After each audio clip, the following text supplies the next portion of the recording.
Kita kesini yang pertama mungkin ngangsu waruh ilmu bagaimana sih budidaya ikan kerapu. Kita taunya ikan kerapu itu di laut dalam, kita mancing gitu kan. Ternyata ikan kerapu bisa dibudidaya di pesisir. Ini kan sesuatu yang kalau bahasa kekinian amazing. Wah. Nah, kita apresiasi dulu, tepuk tangan dulu buat Pak Heri dan kawan-kawan. Perlu diketahui terbesar se-Asia budidaya kerapu yang ada di Desa Labuan, Kecamatan Beruntung. Wow. Tepuk tangan.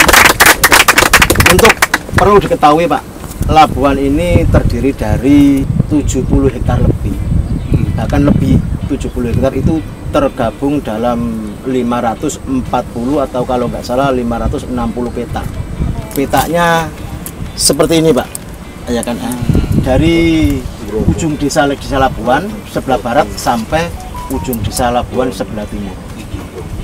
Kapasitas kerapu Pak, seperti nanti akan kita lihat bersama panen yang ada di sana itu, ya kan? Satu petak itu terisi 5.000 sampai 8.000 ekor. Bisa kita bayangkan kalau itu dikalikan 5.000 atau sampai 550 petak, berapa ekor ketemu. Dan petani dia hanya panen di saat kerapu ini sudah berusia 8 sampai 9 bulan yang sudah memasuki 5 on sampai 9 on. Untuk memenuhi kebutuhan pasar Jakarta Pak, satu hari Desa Labuan ini bisa mengirim ke Jakarta sampai 4 sampai 5 ton setiap hari. Per hari. Bukan setiap bulan, per hari. Per hari itu bisa mencapai 4 sampai 5 ton. Kalau dikalikan 30 hari berarti bisa hampir 150 sampai 200 ton. Itu hidup Pak, dalam keadaan hidup Pak. Oke, bagaimana cara budidayanya atau panennya? Mari kita ke lokasi seperti yang sudah dilakukan oleh tim-tim sana. Ya, monggo. Ya, monggo, ayo.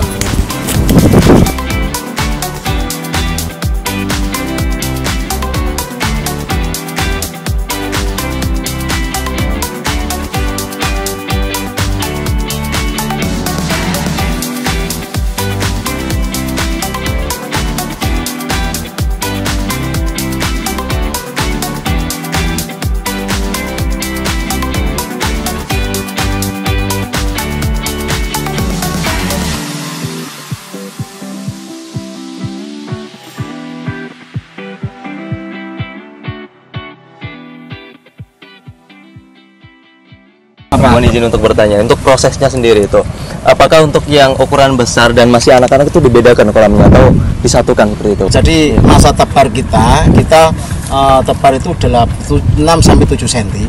Itu kita kasih makan pertama 1 sampai 2 bulan itu kita kasih makan pelet. Pelet itu yang dari pabrik itu Pak, yang akan pakan ikan itu kan. Setelah 7 sampai 8 bulan baru kita adakan panen, kita pilih yang 5A sampai 9A. Kita Breedernya dari mana Pak? Dari situ Bondo sama Bali. Oh, memang ada khusus yang breedernya? Perikanan, betul. Ada yang hatcher, ada yang dari perikanan. Manajemen air yang diterapkan dalam budidaya ikan kerapu untuk memastikan kualitas air yang optimal. Air yang digunakan untuk budidaya kerapu kita tidak memakai bahan-bahan atau obat-obat tertentu. Jadi tidak menggunakan obat-obat apapun Pak. Dia hanya mengandalkan aliran air yang ada dari laut secara murni. Jadi dia nanti betul. Jadi air laut itu kan ada pasang surutnya Pak. Begitu pasang seperti sekarang ini kan air terlalu besar Pak ya. Kita masukkan ke dalam tambak ya kan. Kita masukkan ke dalam lokal-lokal atau peta-peta ini melalui pompa-pompa yang ada di sana itu Pak. Bisa kita lihat itu. Nanti bisa kita lihat itu pompa-pompa seperti itu. Jadi yang ada di peta-petaan ini khusus untuk budidaya kerapu, tetapi yang tambak luasnya itu untuk bandeng. Gitu. Jadi kita ngambilnya langsung air dari laut, cuma tidak langsung dari laut, kita masukkan dulu ke dalam penampungan di sini baru masuk ke dalam.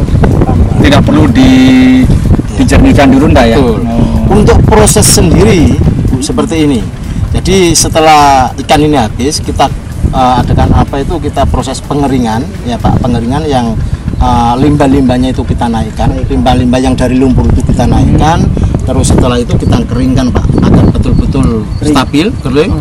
Nah, setelah itu kita kapur Pak, kita pakai kapur itu untuk menetralkan dari semua amonia yang ada di dalam tambak. Karena pakannya ya. Betul. Setelah semua menjadi normal, kita isi air dalam keadaan fresh ya, seperti yang barusan tadi saya ceritakan, kita ngambil air dari laut langsung. Setelah itu 1 sampai 10 hari kita taburi bibit yang kita sudah order dari situ dulu apa dari prosesnya sendiri 1 sampai 2 bulan kita kasih makan pur atau pelet yang merek Megami itu Pak, yang dari pabrik itu ya kan? Nah, setelah sudah kita latih 1 sampai 2 bulan, terus kita kasih makan ikan-ikan yang kita giling. Kita pakai mesin sendiri. Nanti bisa dilihat di sana nanti. Ikan ruca, Pak. Ruca itu dimasukkan ke giling seperti kita giling itu loh, giling apa kelapa dan lain sebagainya, agar lembut untuk bisa dimakan ikan-ikan kecil ini. Ya. Untuk pemilihan lokasi yang sesuai atau lokasi yang ideal untuk budidaya ikan kerapu itu kayak gimana? Maksudnya kayak faktor-faktor apa aja yang mendukung kita untuk membuka kayak tempat buat budidaya ikan kerapu? Untuk saat ini tambak yang ada di Desa Labuan semuanya ideal untuk dilakukan budidaya kerapu. Cuma tidak bisa luas seperti yang ada di bawah itu Pak, seperti Banten. Harus diadakan seperti lokal-lokal seperti ini untuk menjangkau dalam waktu panen itu tidak bisa terkoordinir gitu Pak. Biar gampang itu saja. Jadi kita tidak harus memilih tambak yang bagus dan tambak yang jelek, tidak. Yang penting aliran airnya harus murni dari air laut. Berarti kalau untuk lokasinya sendiri mau kayak di daerah pegunungan itu juga boleh, yang penting airnya dari laut. Kalau airnya air laut bisa. Halo Sobat AMN, jadi sekarang kita lagi di tambak kerapu dan kita langsung akan mengikuti proses pemanenan ikan kerapu. Yuk, ikutin kita. Nah, ini teman-teman yang lain udah pada turun di bawah. Di sana sendiri ada Mas Agis, ada Ubed, ada Anton, ada Diko, dan ada Colin Gopar. Satunya lagi masih OTW.